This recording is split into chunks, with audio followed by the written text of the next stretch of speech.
sec. Reloading.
What the?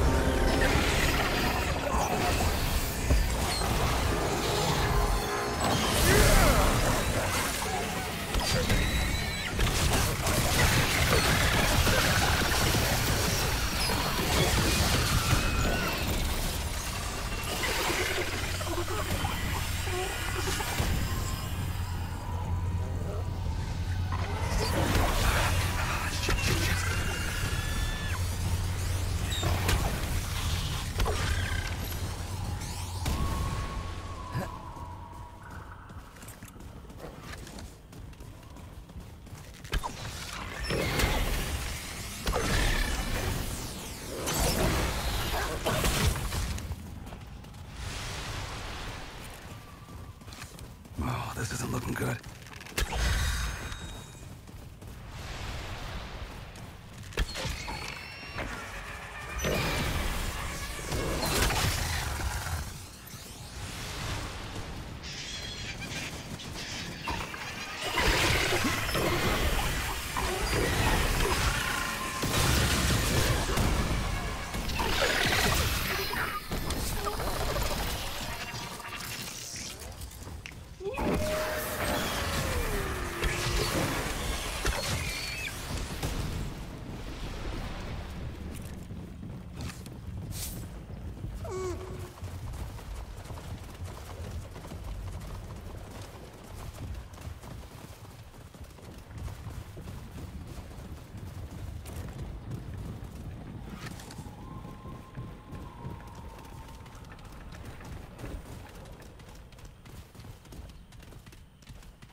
Paxotech. A terror if its kind walk Yesha foreigner. Then surely the wheel of the world is set to turn again. Perhaps. Perhaps it will grind me at last. Pain now outweighs peace in the measure of my days. God murderer.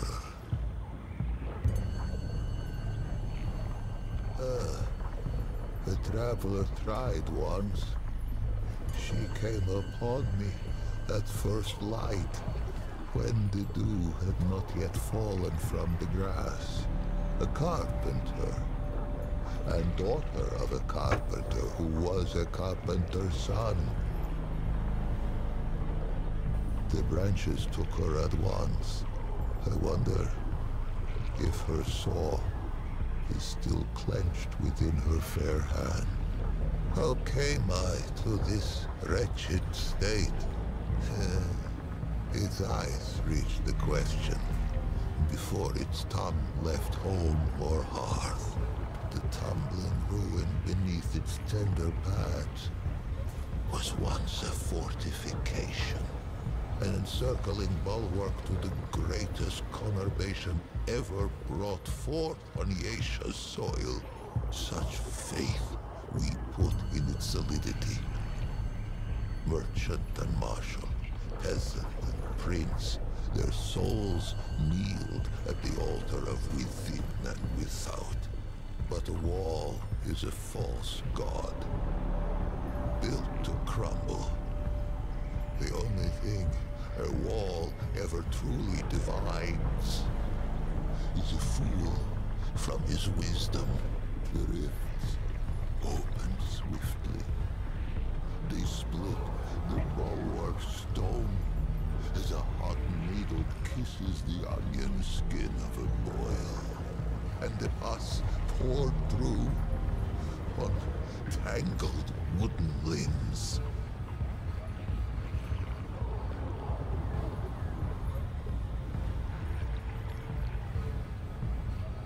Yes, the final calamity. Their numbers endless. They rushed upon us like a river in flood. The end began.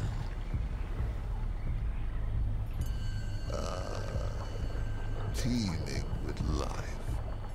The sun has never shone on a city greater, ruined, so that I might not even visit it in dreams, charnel, by the root. Yes, the final calamity. Their numbers endless. They rushed upon us like a river in flood. The end began. For 40 days, we fought them on these steps. The soldiers fell first, then the officers, then they called upon the priests. We knew the children would be next. And so, we flung our very bodies into the breach. Some were torn apart like green shoots in a glutton's teeth. Others were swallowed whole and vanished from the sphere.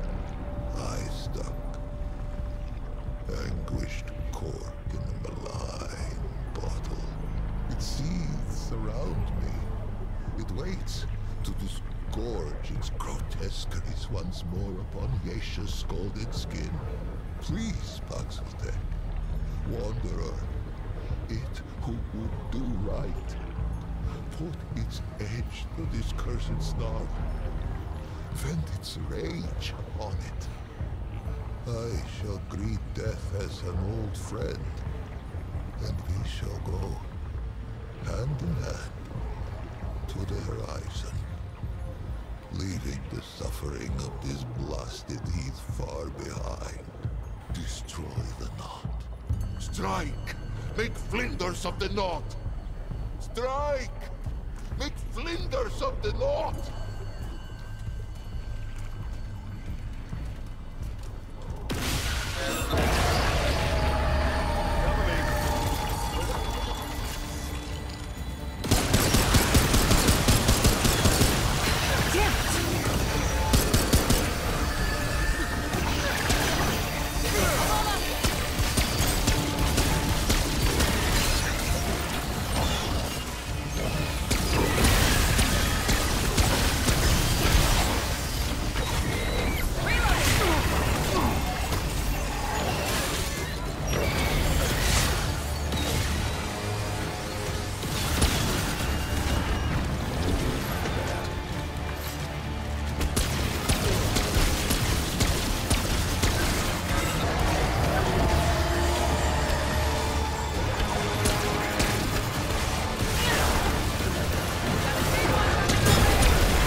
shit is fucking crazy.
Oh my gosh, you are kidding me.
Am I? Is this real? Or has insensate madness claimed me? Paxaltag. I have not tasted air unmixed with the foul humors of the tango in an age's age, nor did I dream that I ever might again, much less feel the soft touch of good soil beneath my hooves, or the kiss of the wind on my free fur. Faithless, faithless have I been, and yet Paxaltag came, with war in its right hand and temperance in its left, the Paxeltech came, and I am saved. Two-handed warrior. It has my allegiance, whatever may come. Paxeltech have a gift for death, this much is true, but they are not all destroyers. Perhaps if it fights with us, perhaps the root may yet be crushed under the wheel of time. Take this. Though it be a relic of Relamer, stewards of death. Wield it in defense of life. I think I shall linger here a while yet. Many are those who fell on these blood-soaked steps. No, some are now naught but bones. They each deserve the funerary rites of royalty. These I shall endeavor to complete with whatever time is left to me. If its road should ever wind this way again, grace me with a visit. There are yet tales of Yesha, I might tell it, if it cares to hear them shared. On the contrary, it has been ages since I felt so very much alive. Let us first be properly introduced. Once I was called Lich, foremost of the Lemir. High priest of the dead. How I gloried in that title. Would that I had known the irony. A funerary priest of the deathless, the highborn. One who wraps the powerful in glory, and a Muslim who seals the secrets of the eternal Empress with sweet seed oil and with night sap. We guarded the flesh of the great and sought their resurrection. Among these trusted sacred pan, I was the utmost. I relish the favor of her permanence. More fool I. For many epochs, the Highborn did not fear the flow of time, for the fruit of the Thane tree kept it at bay. But there are other ways to die. Misadventure. The Eternal Empress dreamed of defeating this final terminus. If life could be taken, could it not be given back? The flesh was preserved against that question's answer. This was the province of the Lemir. But let us start at the beginning. Much would I have it know. And to know all, it must know what is first. Would it hear the history of the Pan? In the time before time, the Pan lived in the place that was. It is said that there came a great plague that ravaged the land so that the fields were seeded only with the bones of the dead and yielded only the cries of the bereft. With his flock drowning in woe, the leader of the Pan held forth a great decree. 100 ships were built to hold 10,000 souls. With their god of many faces cutting the waves before them, the Pan that were ventured across the Vilkmarza, the dark sea, through the long night. The vaunts prayed and the red widows wept, for no one knew if the dark sea had a far shore. 100 days lit the 100 ships, and 100 nights drew their swaddling across them too.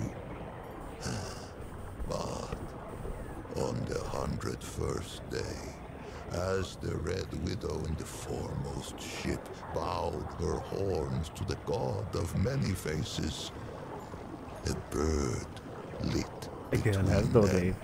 singing, "Glory to the Pan, for they have reached the King Mother." Yesha rose like the dawn before them, unseen, untamed, and free. The god of many faces had been with the Pan since the place that was. Longer. None speak of a time before its guardianship. It was a god as real as the soil beneath us. A god one could visit, a god one could touch. Its ways were not known, but all agreed it loved us and ever would. More would I have it here of this, for this tendril twines with its own. But patience two-handed one, each thing in time. The king who was, him known to the Pan as Kolket the War-handed, later Kolket the Woe-begone, and at last as Kolket the Wise.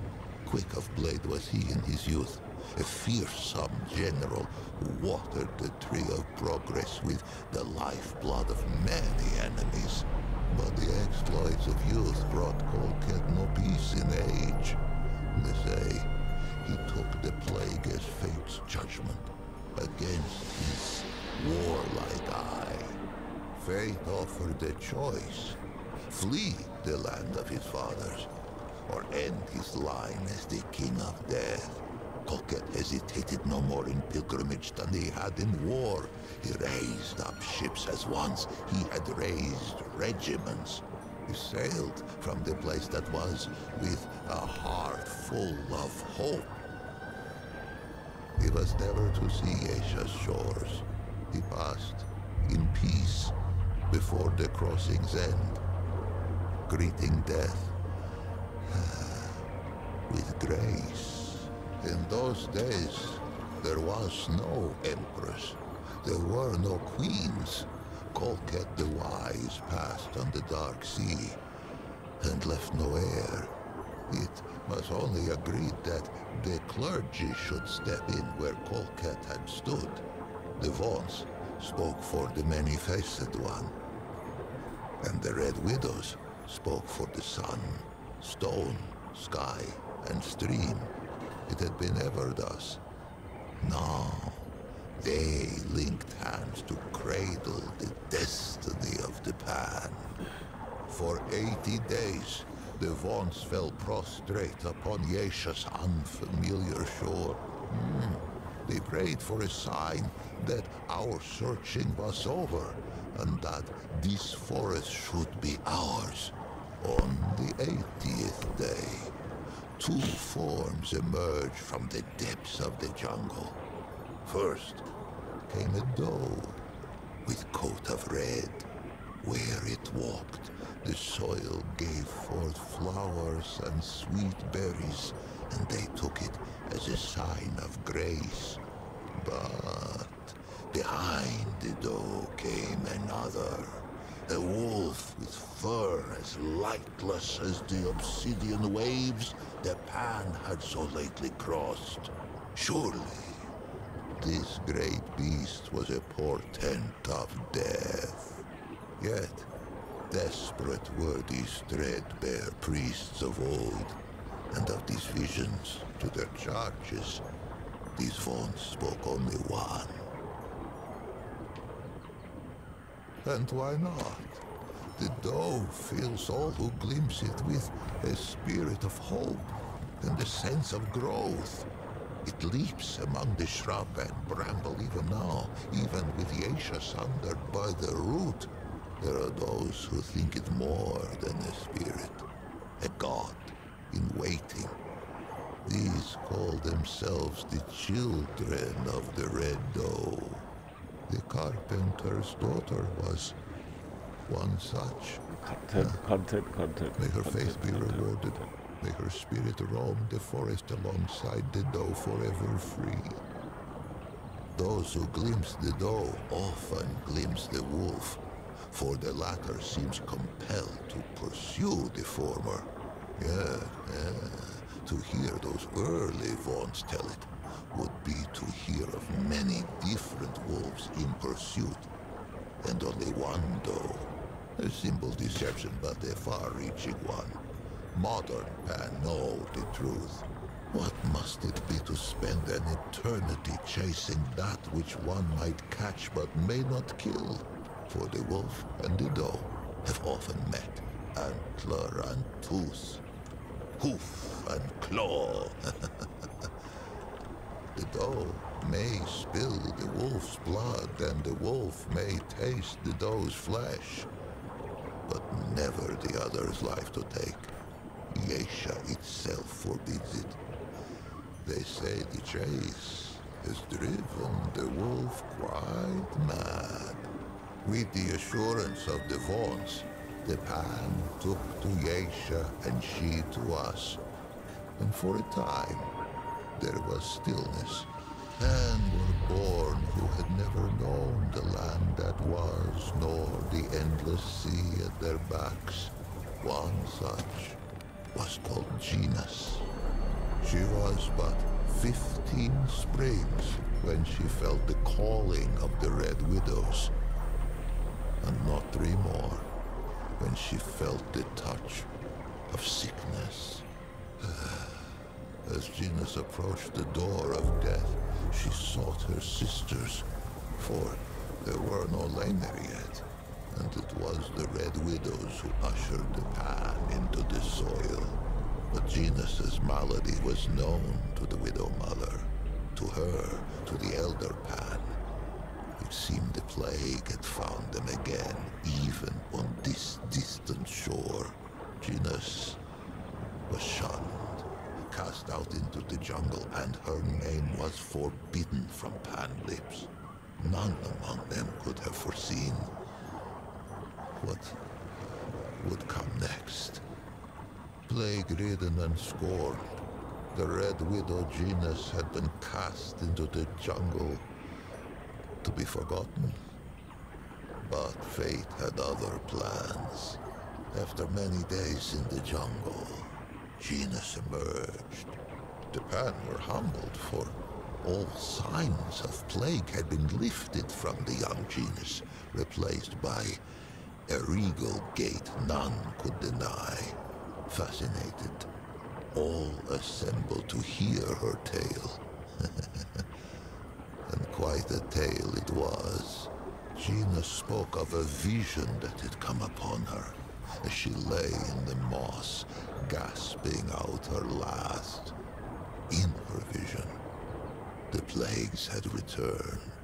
Pan, young and old, wailed and keened and spat their last blood on Yesha's pristine sand. But then, when all seemed lost, a great tree rose out of the jungle, strange and wonderful, and heavy with luminous fruit. This tree, the Thane, she named it, gave all who ate of it a life unending. The Pan embraced it, and their glory stretched on for 1,000 epochs. Genus rose to power on this. A spire built of words. It is difficult to say. Genus has had charge of her own legend for an age of ages. Suffice to say, there is enough truth to her vision for me to know her personally, though I was born some 30 mothers hence, and yet, in knowing her, I find its question impossible to answer. But we get ahead of ourselves, two-handed one. By spreading her message of doom and salvation. The Red Widows were easy converts, inclined to believe their sister, and eager to spread her vision to all the Pan. In time, they held more sway than even the Vaughns. It was a great shift. It would not be the last. Among the Red Widow's genus was quickly elevated to Widow Mother. The crops flourished, and the villages spread. The jungle receded from the shore. Many seasons passed, and genus grew stooped and lined as all Pan before her had. In her 77th winter, Genus had another vision. The Thane called to her, and she told her people it was time to seek it out. For the calamity was imminent. 500 Pan were assembled to undertake the expedition. Genus herself, a contingent of Red Widows, a party from each of the villages. Many imagined they would never see their queen again. Those that lived long enough came to know the taste of those words. When Genus, now as young and beautiful as the day she first beat death, emerged from the jungle once more, with 49 immortals at her back. She had been reborn a second time, as an Empress Eternal.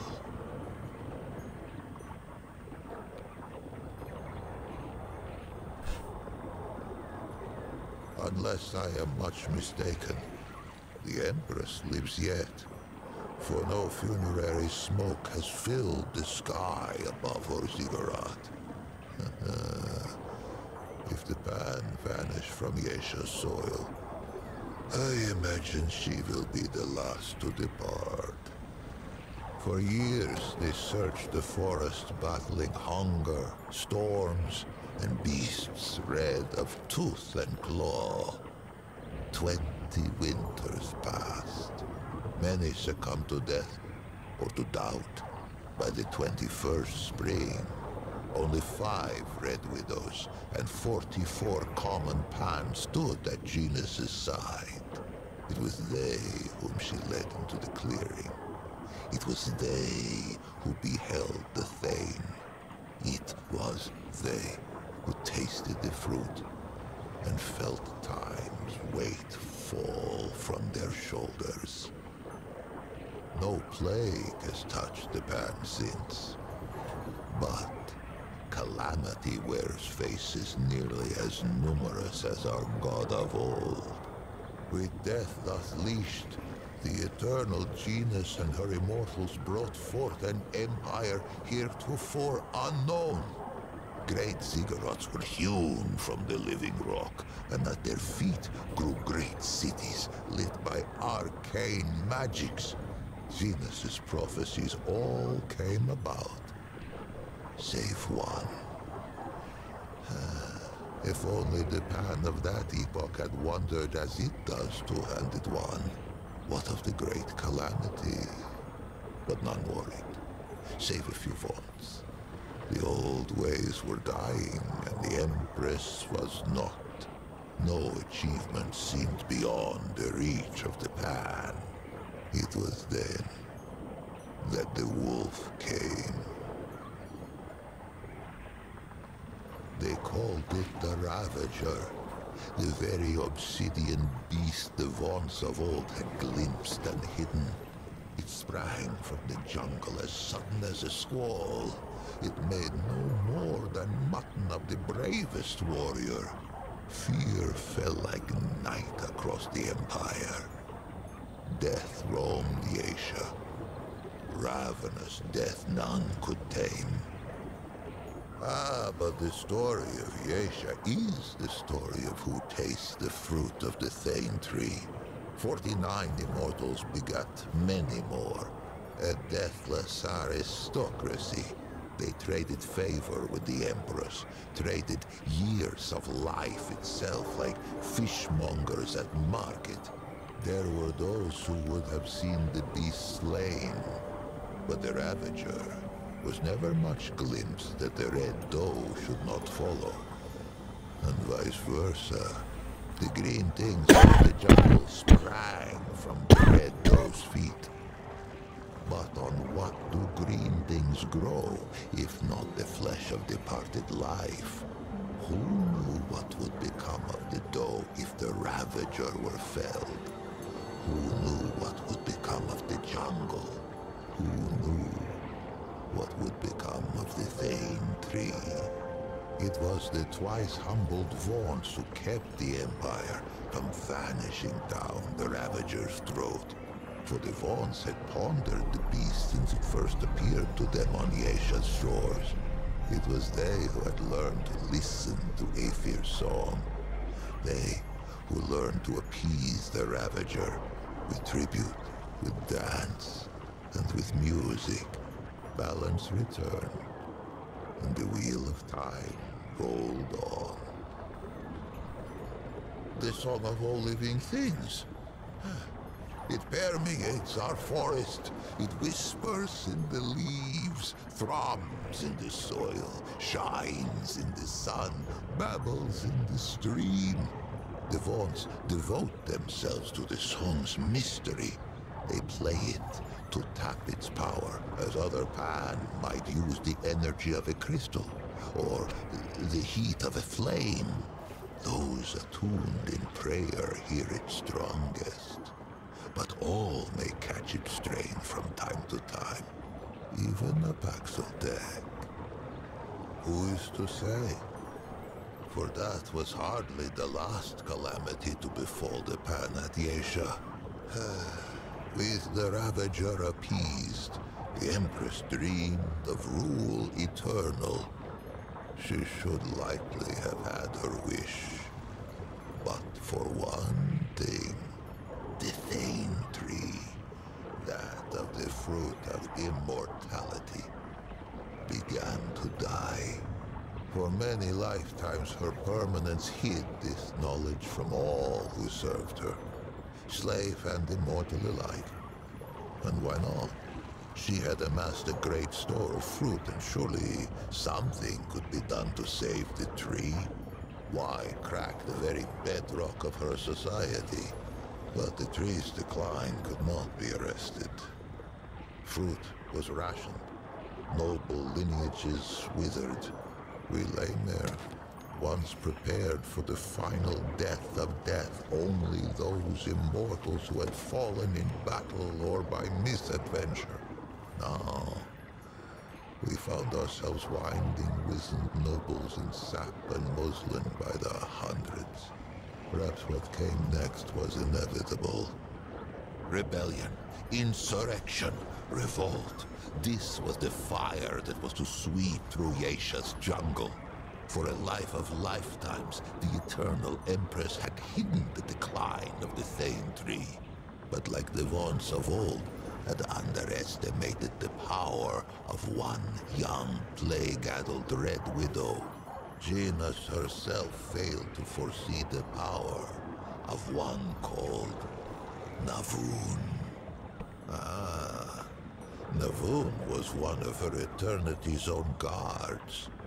How she learned of the rot at the roots of the Thane tree, I cannot say. I know only that she had no taste for the Empress's deceptions. Navun fled the ziggurat and spread the news far and wide. Her words found home in the ears of the gull. Yesha's slave caste. No slaves could hope to challenge the power of an immortal aristocracy. But what about a nobility in disarray? One where the great and powerful would soon fight for scraps of fruit like bare-ribbed dogs. They rose, first singly, then in a tidal wave. The Empress found herself at war. Perhaps she might have run, if not for the Destroyer. Ever was Gina served by the Red Widows. She was still Widow Mother, Is still, if such a thing has any meaning now. Some among the widow's ranks forswore tenderness, and became instead her permanence's highest guard. Genus herself had been the lowest widow in her order, and she had turned Pan society inside out.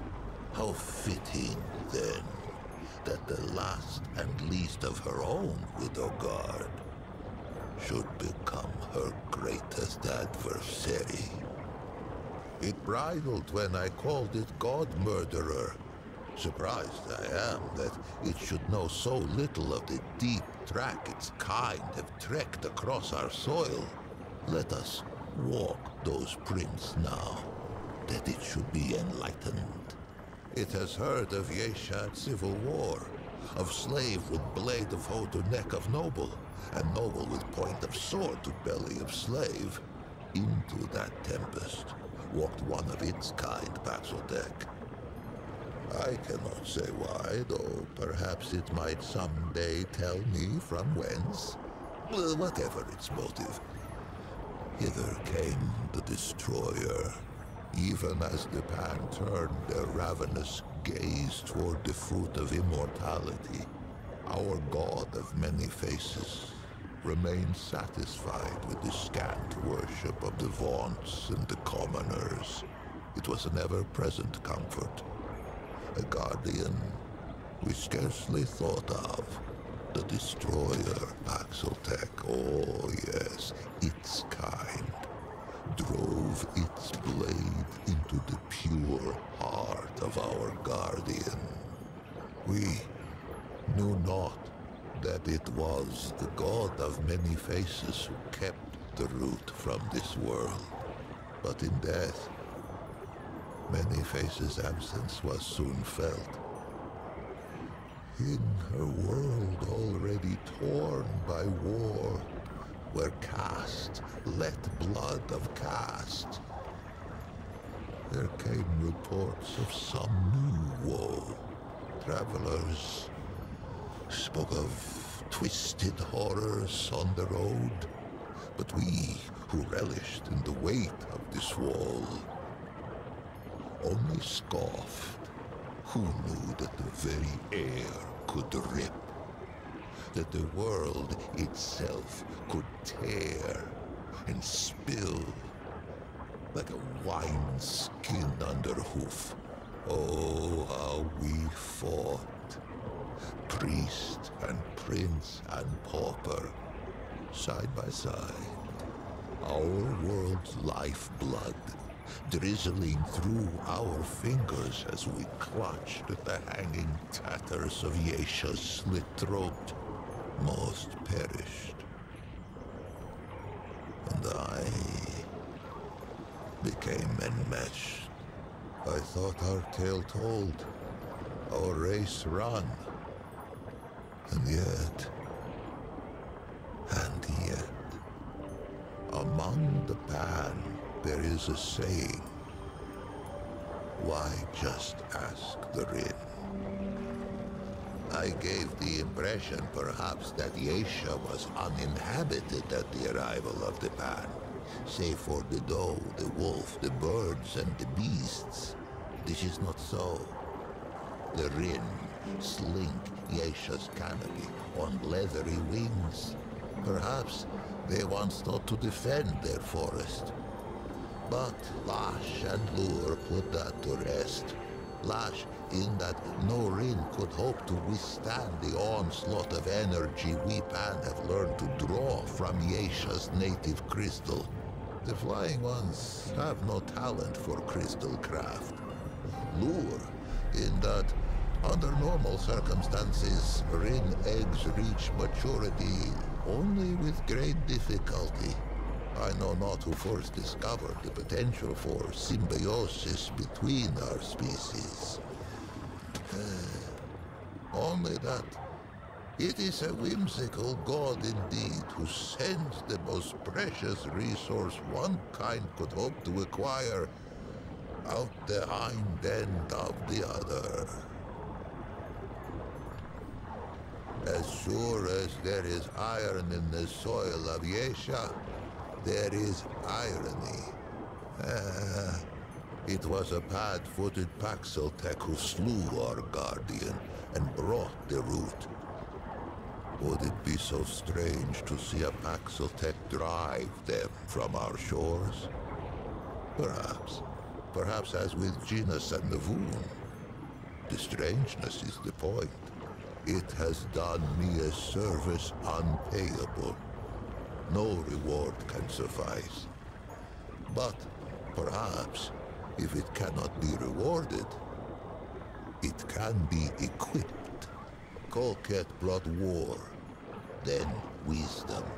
Its forebears brought the root, but its wisdom stayed the flames, that I might live beyond the hated knot.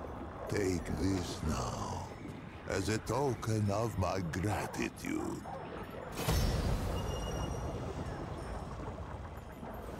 The Pan must put their faith in action and belief, not weapons and walls. I forever owe it thanks, as shall the many souls scattered on these steps. To them I must tend. Be well, two-handed warrior. Be strange fate's agent. There is no more I can teach the two-handed warrior. It has heard all. Still, I welcome its company.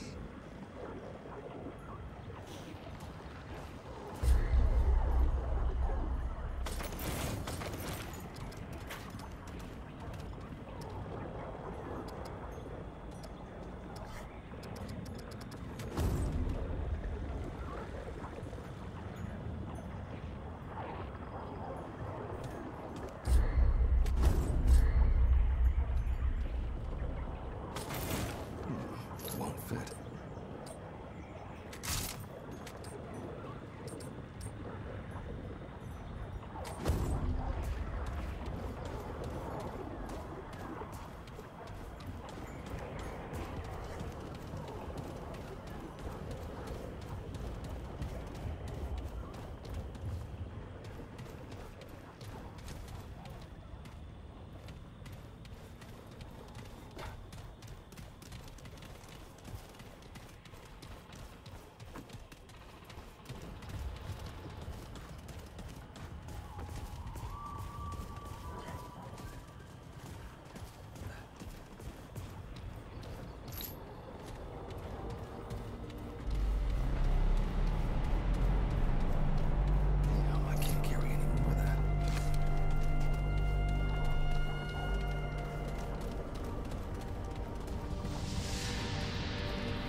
Hey, this looks important.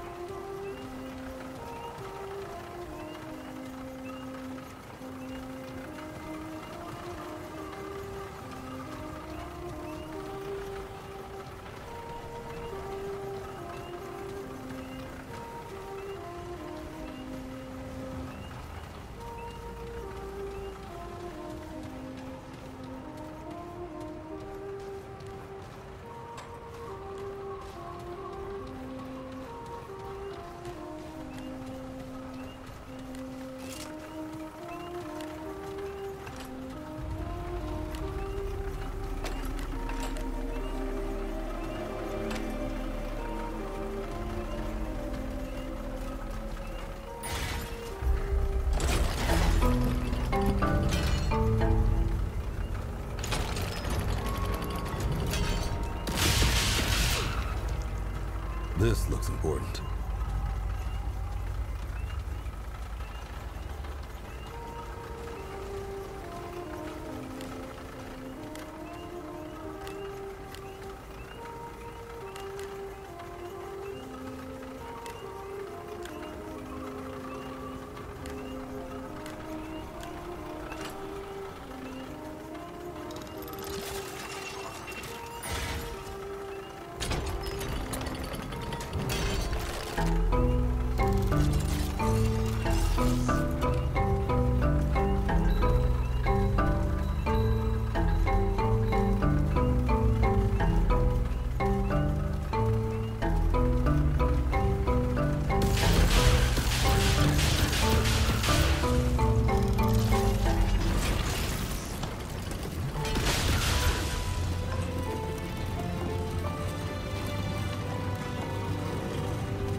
Hey, this looks important.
This looks important.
That looks important.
We must speak again.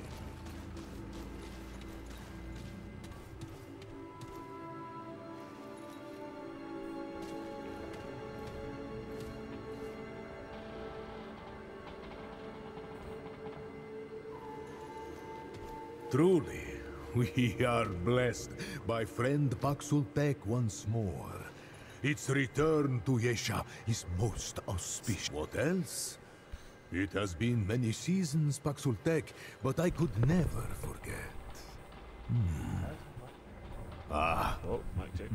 No, it is not the same, Paxultek. The mistake is mine. The horns. It does not have them. A new friend, then.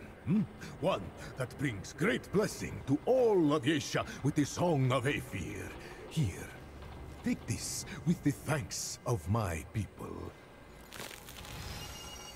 I am blessed among the Pan to meet yet another exemplar of its kind. Tell me, what brings the Paxultek to Yesha once more? Surely Paxultek are a brave and brazen people to explore the jungle so lightly. Though it is said, truly so, that none is more beautiful than Yesha. If Paxultek seeks purpose, perhaps it may find it in the temple ahead. A dark beast has taken its lair within. Yet beware, friend Paxultek, for the Ravager has been killed before. There is none more powerful than that which shakes off death like fallen leaves. Hark the Song of Aethir, friend Paxultek. It is the Song of Hope.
Your timing is fortuitous, cub.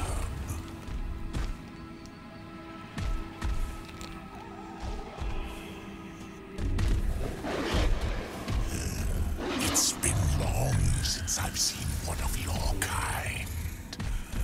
But then, what is time to a god? The things I think are spread over millennia, and our time here is short. It is your thoughts which concern us. Do you think yourself clever, cub?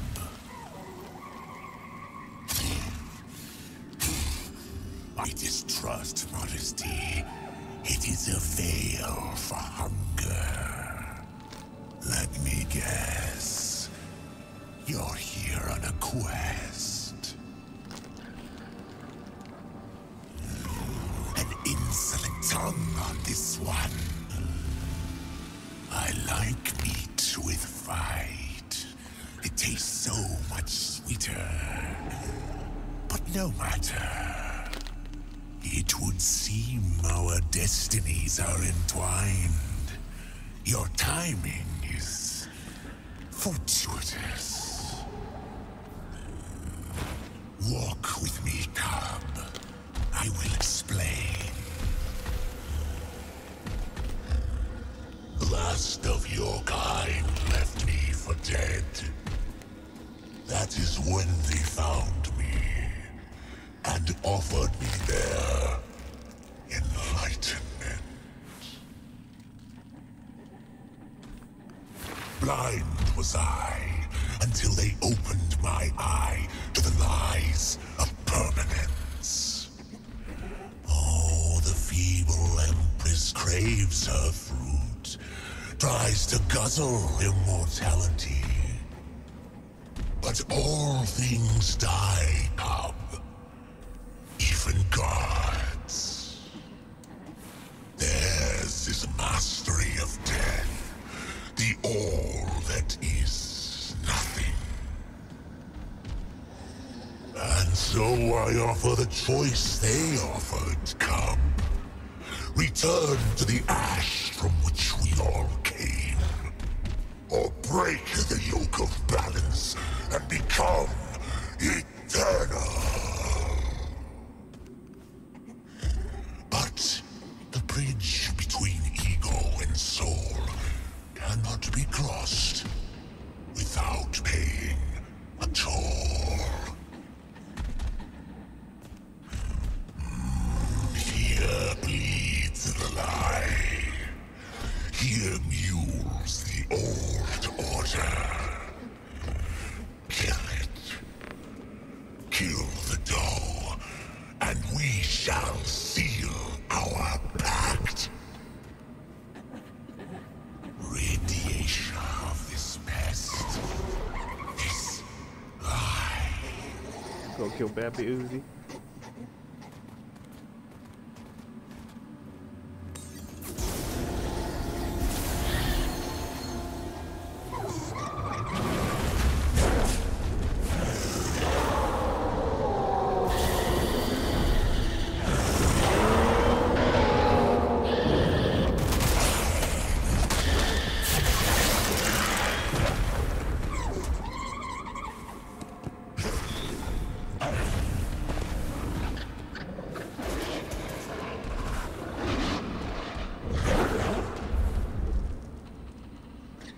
Watch it, here they come.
Ah, yeah, Bob.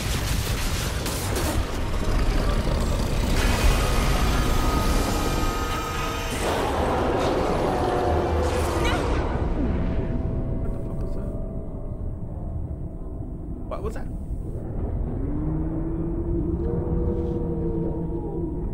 Wow. Appreciate it.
You, again.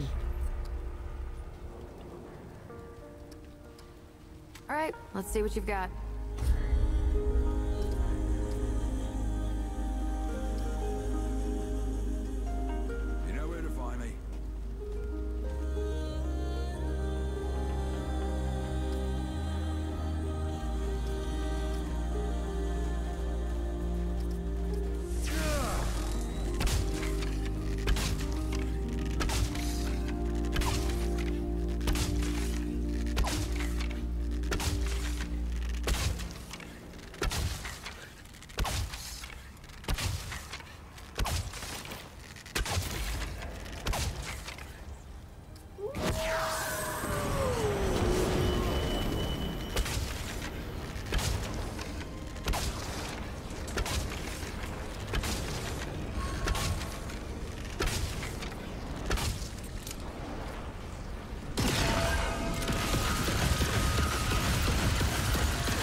Okay, that's all you get.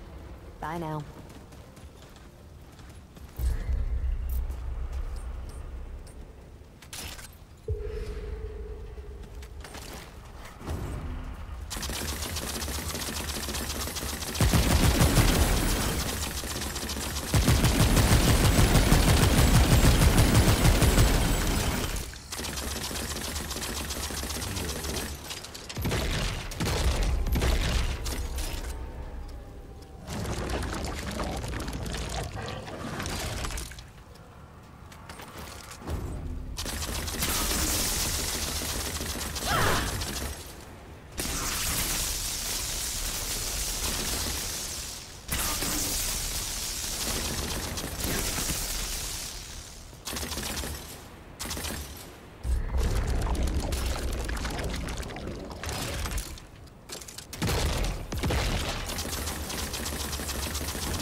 So long.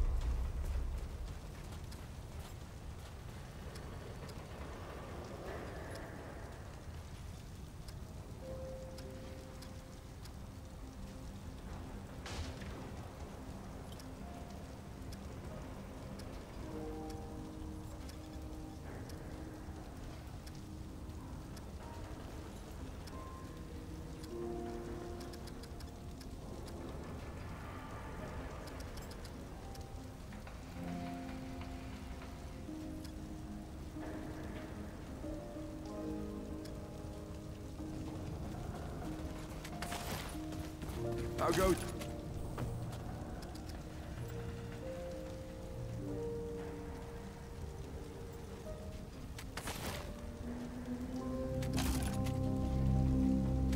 So long.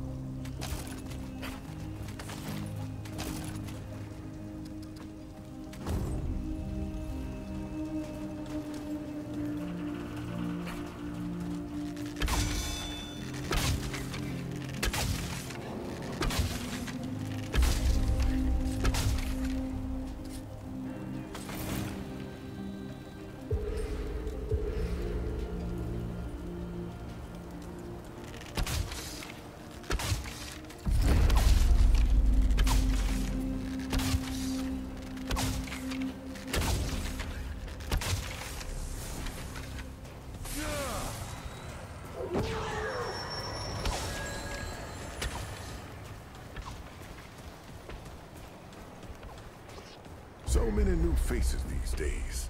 Things must be getting a mite easier out there. Welcome, traveler. I'm Reginald Malone, but my friends call me Reggie. You can too.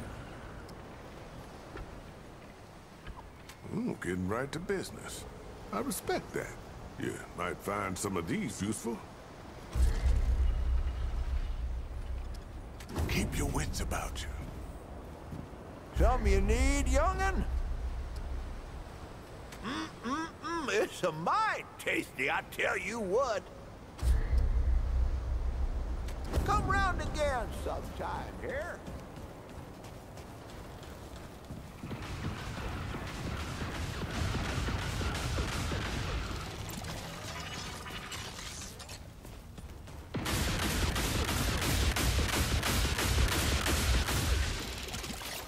Yay, you're back. All right, let's see what you got.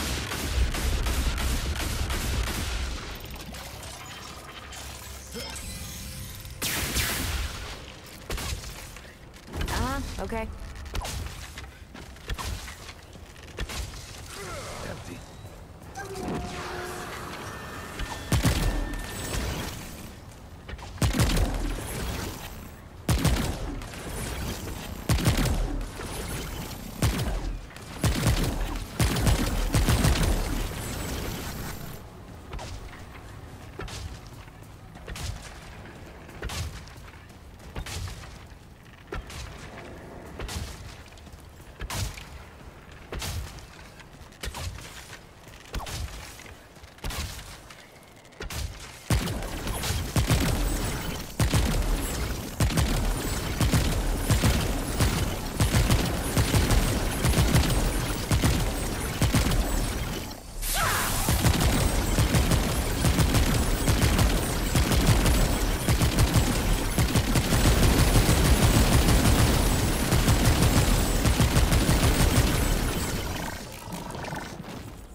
Yeah, all right.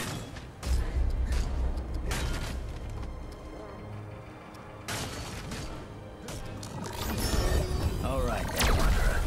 You've got loaded, and your wits about you, stranger.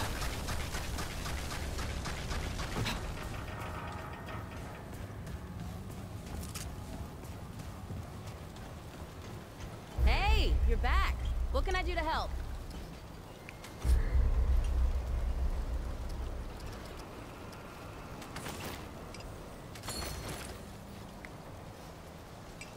Come back if you need anything. Okay.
You're back.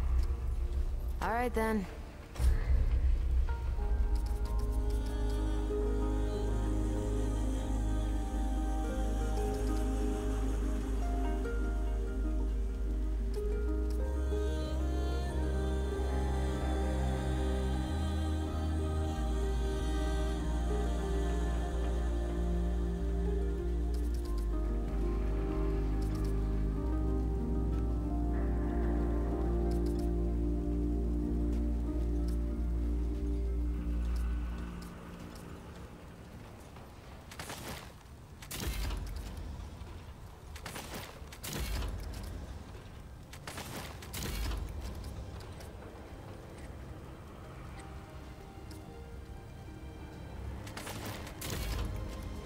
Yeah.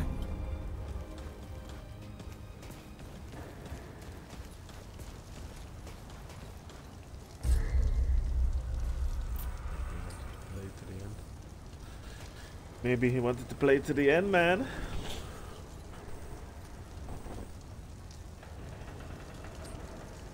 That's why he didn't stick at the end of the door.